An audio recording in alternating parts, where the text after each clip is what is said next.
Hello friends and my dear family. एक बिहारी सब पे भारी परिवार में यूपीएससी सिविल सर्विस एग्जामिनेशन के honest successful and solid preparation के लिए जो हमने मैराथन क्लास शुरू की है उनके स्किल डेवलपमेंट पार्ट में मैं आपका वेलकम करता हूं। I truly welcome you all from the most honest and loving corner of my heart. आज हम लोग आंसर राइटिंग पर बातें करने वाले हैं। आपको याद होगा कि पिछले क्लास में मैंने आपको वो स्ट्रक्चर बताया था जिसकी मदद से आप अपने आंसर राइटिंग की ट्रेनिंग करेंगी। वो प्रोसेस मैंने आपको बता दिया था कि इस हिसाब से आपको अपने आंसर राइटिंग की ट्रेनिंग करनी है। ऐसे चलकर आप आंसर राइटिंग सीखेंगे। मैं आपको वो स्ट्रक्चर फिर से यहाँ दिखा देता।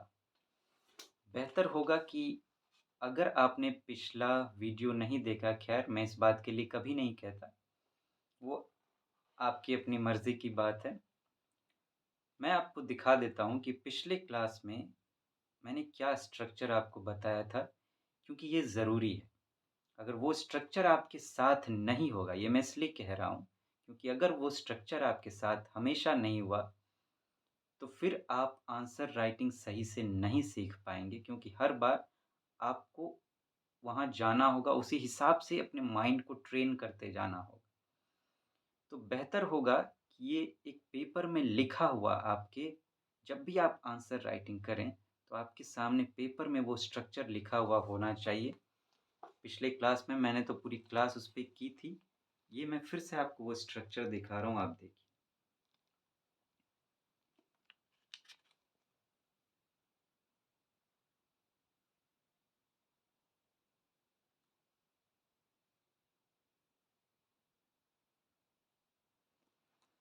ठीक है फ्रेंड्स? तो अब बारी है आगे बढ़ने की, आंसर राइटिंग सीखने की। स्ट्रक्चर तो हमारे पास आ गई, अब आंसर राइटिंग सीखना है। शुरुआत करते हैं। मैंने आपको 3 स्टेजेस बताए थे आंसर राइटिंग करने की, कि क्वेश्चन आपके सामने है, अब आपको करना क्या है उसके 3 स्टेज मैंने आपको बताए थे। सबसे पहले अंडरस्टैंडिंग ऑफ क्वेश्चन। क्वेश्चन को आपको समझना है ध्यान से। और फिर अंडरस्टैंडिंग ऑफ क्वेश्चन में 2 पार्ट्स थे। पहले मैं तीनों स्टेज के नाम ले लूँ। पहला था अंडरस्टैंडिंग ऑफ क्वेश्चन, दूसरा था स्ट्रक्चरिंग ऑफ आंसर और तीसरा था राइटिंग ऑफ आंसर। पहले आपने समझा क्वेश्चन को, फिर अपने दिमाग में स्ट्रक्चर तैयार किया आंसर का और फिर आपने लिखा। इन तीनों में अलग-अलग बातें हैं। अंडरस्टैंडिंग ऑफ क्वेश्चन में मैंने आपसे क्या कहा था कि आपको क्या करना है, उसमें 2 स्टेज मैंने आपको बताए थे, 2 स्टेप, कि आपको समझना है understanding the angle of the question, कि किस एंगल पे क्वेश्चन पूछा गया है। एंगल कहने का मतलब कि मान लीजिए पूछा गया है क्वेश्चन कि discuss the impact of lack of food security on the tribal sections of India. ये क्वेश्चन है। तो इसका एंगल क्या है कि लैक ऑफ फूड सिक्योरिटी जो है, इसका ट्राइबल्स पर क्या इम्पैक्ट पड़ा है। समझने में कहाँ गलतियाँ हो जाती हैं स्टूडेंट से ज़्यादातर, वो बस ये देख लेते हैं कि फूड सिक्योरिटी है, तो वो फूड सिक्योरिटी पर लिखना शुरू कर देते हैं, या लैक ऑफ फूड सिक्योरिटी है तो उस पर लिखना शुरू कर देते हैं कि फूड सिक्योरिटी अगर लैकिंग होगा तो उससे ये प्रॉब्लम आएगी, उससे ये हो जाएगा और ये होना चाहिए। वो ये भूल जाते हैं कि क्या पूछा जा रहा है। पूछा ये जा रहा है कि ट्राइबल्स पर उसका इम्पैक्ट क्या होगा, उसके बारे में पूछा जा रहा है।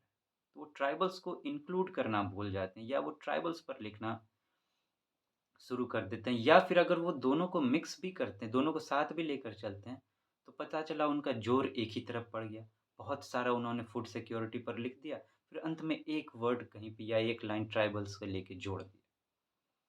तो ये होता है सबसे पहले आपको एंगल समझना है कि किस एंगल से क्वेश्चन पूछा गया है। यहीं स्टूडेंट बहुत मात खाते हैं। मैंने कई आंसर्स देखे हैं, यहाँ तक कि सामने भी और इंटरनेट पर भी बड़े-बड़े इंस्टीट्यूट्स के सबसे बड़ी जो दिक्कत होती है वो होती है क्वेश्चन के को समझने की कि वो असल में पूछ क्या रहा है।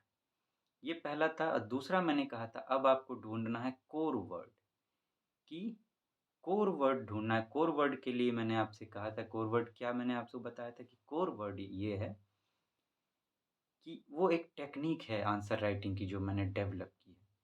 कि आपको अपने क्वेश्चन पढ़ा, आपने से वो पोर्शन छाँटे क्वेश्चन से जिसके बेस पर आप आंसर राइटिंग करेंगे।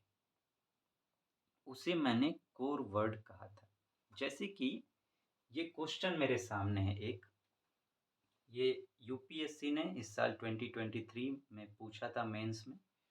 Explain the role of geographical factors towards the development of ancient India. अब इसमें मैं आपको कहूँ कि कोर छाँटने के लिए, तो कोर मैं यहाँ पे क्या कहूँगा, यहाँ पे कोर क्या है कि role of geographical factors, role of geographical factors development of ancient India, कि ज्योग्राफिकल फैक्टर्स का रोल क्या है एंशिएंट इंडिया के डेवलपमेंट में। ये एंगल है और ये कोर है, ये कोर। अब आपको इसी कोर पे आंसर करना है। आपको ये बताना है कि ज्योग्राफिकल फैक्टर्स का रोल एंशिएंट इंडिया के डेवलपमेंट में क्या होगा। जैसे ये बात करूं, discuss the impact of post liberal economy on ethnic identity and communalism. इसमें आपको कोर वर्ड अगर मैं छांटने के लिए कहूं, पहले तो इसका एंगल आप समझेंगे कि क्या पूछ रहा है। कोर वर्ड क्या है, post liberal economy, ethnic identity and communalism, ये कोर वर्ड्स हैं। इसे ही मैं कोर वर्ड, इसी बेस पर आपका आंसर क्रिएट होगा। ये करने के बाद फिर आपको करना, मैंने क्या कहा था, अब आपको स्ट्रक्चरिंग ऑफ आंसर करना है। उसके भी मैंने आपको 2 स्टेज बताए थे कि सबसे पहला understanding the way to write the answer. आपको ये जानना होगा कि क्वेश्चन तो आपने पढ़ लिया, लेकिन आंसर आंसर लिखने का एंगल क्या होगा, क्या होगा, और इसको कौन बताएगा, इंडिकेटेड बाय कीवर्ड्स। ये कीवर्ड्स बताएंगे। कीवर्ड्स मैंने किसे कहा था, ये जो आता है एक्सप्लेन, डिस्कस, एनालाइज, एसेस, यही आपको बताएगा कि आंसर लिखना कैसे है। जैसे मैं बात करूं, यहाँ मान लीजिए ये एक्सप्लेन दिया हुआ है कि explain the role of geographical factors, ठीक। तो एक्सप्लेन का क्या मतलब होता है, इन सब पे आऊँगा मैं, क्या-क्या मतलब होता है आंसर राइटिंग के कॉन्टेक्स्ट में, उसको लेकर मैं बताऊँगा आपको। लेकिन यहाँ पे मैं शॉर्ट में कहना चाह रहा हूँ कि एक्सप्लेन का मतलब होता है इम्पोर्टेंट पॉइंट्स लिखना, सिर्फ इम्पोर्टेंट पॉइंट्स। अगर मान लीजिए यहाँ एक्सप्लेन नहीं होता, तो एंशिएंट इंडिया सोचिए कि कितना बड़ा है, उसमें कितने सारे टॉपिक्स हैं। अगर आपको सिर्फ अगर यहाँ एक्सप्लेन नहीं होता, तब तो आप एंशिएंट इंडिया के डेवलपमेंट में बहुत सारा लिखते, उसमें बहुत सारा चीज़ हुआ है एंशिएंट इंडिया में। लेकिन देखिए वर्ड लिमिट क्या है, 150 वर्ड लिमिट। आपको 150 शब्द में ही लिखना है, इसीलिए यहाँ पे एक्सप्लेन दिया गया है। यही बताएगा कि आपको लिखना कैसे है। अब आप क्या करेंगे, एक्सप्लेन दिया है तो एंशिएंट इंडिया के जो सिर्फ इम्पोर्टेंट पार्ट हैं उन्हें आप लिखेंगे। यहाँ पे लिखा है डिस्कस, तो डिस्कस का अपना अलग तरीका होता है, आप आपस में डिस्कशन करते होंगे। तो अब मान लीजिए एक्सप्लेन की जगह पे अगर डिस्कस होता कि discuss the role of geographical factors towards the development of ancient India, तो आपको क्या लगता है आपका आंसर का पैटर्न नहीं बदल जाता, बदलता ना। अब तो डिस्कस में क्या होता है, आपको कुछ ज़्यादा शब्दों का प्रयोग करना होता है, इसीलिए देखिए सबका अलग अलग बात होता है। अब यहीं पे डिस्कस की जगह एक्सप्लेन लिख दिया जाता, तो आपको क्या लगता है आप वैसे ही सॉल्व कर लेते। क्या आपके आंसर लिखने का तरीका नहीं बदलता? अगर वही होता तो आप ही बताइए ना कि अलग-अलग कीवर्ड्स यूज़ ही क्यों किए जाते? एक ही कुछ लिख दिया जाता। तो आंसर का स्ट्रक्चर आप कैसा फ़ॉर्म करेंगे दिमाग में, उसका पूरा का पूरा भार जो होता है मतलब पूरा का पूरा वो तरीका जो होता है वो आपको कीवर्ड्स ही बताएँगे। इसीलिए कीवर्ड्स का मतलब आपको पता होना बहुत ज़रूरी है कि और वो भी इस सेंस में मतलब ये नहीं कि सिर्फ़ मीनिंग, इस सेंस में कि इस कीवर्ड पर आंसर कैसे लिखा जाएगा। आंसर राइटिंग के कॉन्टेक्स्ट में आपको पता होना चाहिए उसका मतलब। ये पहला। अब दूसरा उसमें क्या करना होता है स्ट्रक्चरिंग ऑफ आंसर वाले पार्ट में मैंने आपको बताया था कि keeping the limits of words in mind कि वर्ड लिमिट को ध्यान में रखें, इसको कभी भूलें ना। अब आपको जो भी आपको लिखना है, उसमें आप फैक्ट्स और कंटेंट्स जो आपने सोचा है कि मुझे ये लिखना है, उसको आप प्रायोरिटी वाइज़ अरेंज कीजिए। पहले क्या लिखना है, फिर क्या लिखना है, फिर क्या लिखना है। ये और वो भी कौन डिसाइड करेगा? यही कीवर्ड्स डिसाइड करेंगे कि आपको लिखना कैसे। और फिर जाके आपको राइटिंग ऑफ आंसर करना है, जिसमें मैंने पहला कहा था कि step by step answer writing. आपको जो दिमाग कह रहा है वही आपका हाथ लिख रहा है। ये नहीं कि आपने उल्टा-सीधा लिख दिया। स्टेप बाय स्टेप लिखिए और विदिन टाइम क्योंकि हर वर्ड का अपना आपके पास बहुत सीमित समय होगा। इतना चीज़ मैंने आपसे क्यों कहा? फिर से देखिए, अब इससे आप ये समझ गए होंगे कि अगर आंसर राइटिंग सीखने की शुरुआत ही करनी है, तो कीवर्ड्स का मतलब पता होना बहुत ज़रूरी है।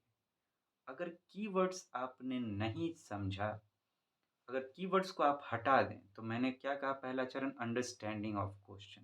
क्या आपने समझ लिया कि एंगल क्या है क्वेश्चन का? आपने कोर वर्ड भी ढूँढ लिया कि इस कोर वर्ड के बेस पर मुझे आंसर करना है। लेकिन अब जो आंसर आप क्रिएट करोगे दिमाग में, वो कैसे होगा?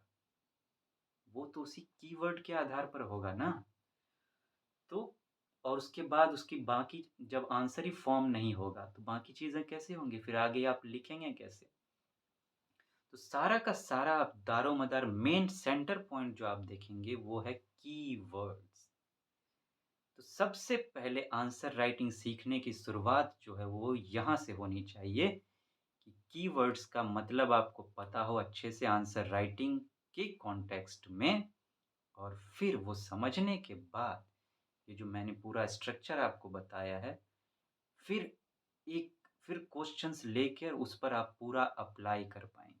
अगर कीवर्ड का मतलब आपके पास नहीं हुआ, तो आप कुछ अप्लाई नहीं कर पाएँगे। सब करके भी कुछ नहीं कर पाएँगे। लेकिन कीवर्ड आपके का मतलब आपके पास हुआ, तभी आप सारा स्ट्रक्चर का पार्ट जो है स्टेप बाय स्टेप उसको यूटिलाइज़ कर सकते हैं। तो ये मैंने आपसे इसलिए बताया फ्रेंड्स कि आपको ये एहसास हो सके कि कीवर्ड्स का मतलब सबसे पहले कीवर्ड्स का मतलब जानना ज़रूरी है। इसीलिए फ्रेंड्स अब नेक्स्ट क्लास में मैं आपको वो कीवर्ड्स की लिस्ट बताऊँगा, जिसके बेस पर यूपीएससी क्वेश्चंस को फ़ॉर्म करता है। वो कौन-कौन से कीवर्ड्स हैं और फिर मैं उसको थोड़ा-सा आंसर राइटिंग के कॉन्टेक्स्ट में कैटेगराइज़ करूँगा कि इन्हें आप एक कैटेगरी में रख सकते हैं, इन्हें एक कैटेगरी में, इन्हें एक कैटेगरी में, इन्हें एक कैटेगरी में 3-4 कैटेगरी में उसको बाँटूँगा। क्यों? क्योंकि बहुत सारे कीवर्ड्स होते हैं। अगर उतने सारे कीवर्ड्स मत देखिए मतलब हम लोग सबका समझेंगे, आंसर राइटिंग के कॉन्टेक्स्ट में किसका क्या मतलब है, लेकिन उसकी जो कैटेगराइज़ेशन करनी पड़ेगी आंसर राइटिंग के फॉर्म में। क्यों? क्योंकि अगर सबको सबके अनुसार अलग-अलग चीज़ें रखी, तो आपको सोचने में बहुत वक़्त लगेगा आंसर राइटिंग के लिए और ऐसा नहीं किया जाना चाहिए, नहीं तो फिर आप चीज़ें गड्डम-गड हो जाएगी, फिर आप गड़बड़ा जाएँगे। इसलिए होना ये चाहिए कि मतलब आप सबका रखें, लेकिन कीवर्ड्स की अपनी-अपनी कैटेगरी होती है। जैसे एक्सप्लेन, डिस्क्राइब, इलुसिडेट इन सबको आप एक कैटेगरी में रख सकते हैं। एनालाइज़, एग्ज़ामिन इन सबको आप एक में रख सकते हैं। तो इस तरह से हम लोग करेंगे और फिर उसके बाद एक-एक कीवर्ड पकड़कर उस पर देखेंगे कि यूपीएससी ने कैसे क्वेश्चन पूछा है और फिर उस पर हम लोग आंसर राइटिंग सीखना शुरू करेंगे, करना शुरू करेंगे। तो फिर मिलते हैं friends. Thank you so much. Have a nice day.